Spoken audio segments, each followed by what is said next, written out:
Alors ce que j'aime bien dans le ski, c'est la sensation de vitesse, en particulier faire des grandes courbes et aller assez vite. Ouais.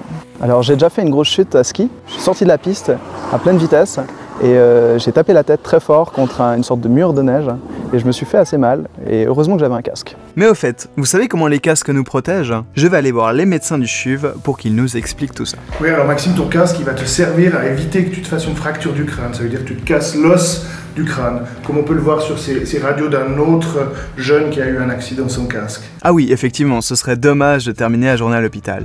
Et au-delà des risques de fracture, on m'a aussi dit qu'une chute à ski pouvait causer une commotion. Mais au fait, c'est quoi une commotion? C'est quand tu tombes et puis en fait ta tête elle tape et le cerveau il est un peu secoué à l'intérieur du crâne. C'est pas le crâne qui est cassé mais c'est vraiment le cerveau qui a été secoué. Et puis c'est comme si on lui retirait quelques prises et puis ça fonctionne plus très bien. Mais du coup, le casque protège aussi des commotions? C'est très bien de porter le casque, Maxime, mais le casque il ne protège pas de la commotion parce que l'effet de mouvement du cerveau à l'intérieur du crâne il se passe quand même malgré le casque. Ça fait en général qu'on a mal à la tête et qu'on est fatigué.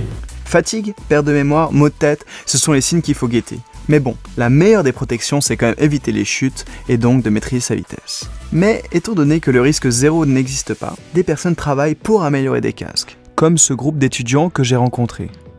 Pendant nos études, l'idée qu'on a eue, vu qu'on est tous passionnés de sport extrême, c'est de travailler sur un matériau innovant qui absorberait mieux les chocs. En associant ça à l'imprimante 3D, on va pouvoir fabriquer des casques où on déposera la matière uniquement là où elle est nécessaire, et obtenir des casques moins gros, mais tout autant résistants. Et comment on fait pour avoir des designs de casques moins encombrants, mais tout aussi solides? Oui, alors tu vois, ton casque est construit de manière classique, avec une mousse répartie uniformément. Et nous, en fait, on pense pouvoir proposer autre chose pour mieux absorber l'énergie du choc et donc mieux te protéger. Cette idée, les étudiants sont allés la présenter devant des spécialistes de l'innovation, pour essayer de les convaincre, de les aider à réaliser leurs rêves. Je me rappelle quand je les ai rencontrés, ce qui a attiré mon attention, c'était vraiment leur passion et leur motivation pour ce qu'ils avaient envie de faire. C'était une équipe qui avait déjà vraiment réfléchi à leur idée, qui avait été assez loin dans la réflexion de quels matériaux, de comment faire. Et en plus, c'était une équipe avec des compétences différentes, qui venaient de domaines différents. Et donc, ensemble, ils avaient vraiment une grande force de frappe pour aller plus loin dans cette aventure. Effectivement, les étudiants m'ont expliqué que dans ce projet, chacun a son rôle à jouer et apporte ses idées et ses connaissances. Donc du coup, nous, on va rechercher le meilleur compromis en termes de matériaux pour que ça absorbe bien les chocs, mais aussi qu'on puisse le déposer avec précision avec l'imprimante 3D. Une fois qu'on sait où on veut déposer la matière, on a simplement à communiquer avec l'imprimante.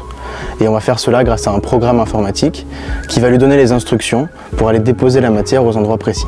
Et finalement, il faut s'assurer que tous les éléments électroniques fonctionnent bien ensemble afin d'assurer la production de ce nouveau concept de casque et obtenir le meilleur résultat possible. Eh bah dis donc, ça en fait des choses auxquelles il faut penser pour améliorer un casque. Et une fois qu'on est sûr de la solution qu'on veut proposer, on fait quoi? Pour prendre une idée et l'amener jusqu'au marché dans un produit, c'est vraiment tout un cheminement et toute une aventure qui est passionnante.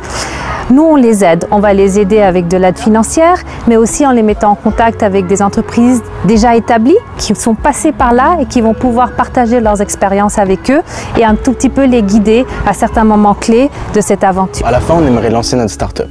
Du coup, forcément, on doit se poser les bonnes questions, comme à quel prix vendre le casque, à qui le vendre, dans quel magasin, et comment assurer la production de quantité nécessaire.